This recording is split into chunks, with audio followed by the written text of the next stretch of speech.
Kendala klakson tidak nyala. Buka bagian saklarnya terlebih dahulu. Sebelum mengganti klaksonnya. Jangan dikongkel dari luar ya bosku. Ada bekas kongkelannya nanti. Jadi jelek atuh, kayak mimin hehe. Kita buka baut pengunciannya. Pakai obeng kembang, 2 buah baut ya.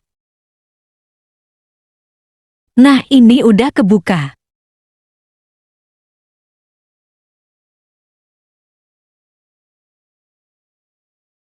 Ternyata bagian sekun kabelnya kotor bosku, kita amplas aja biar bersih. Terus kita rapihkan kembali saklarnya. Dan kita tes berhasil tidaknya.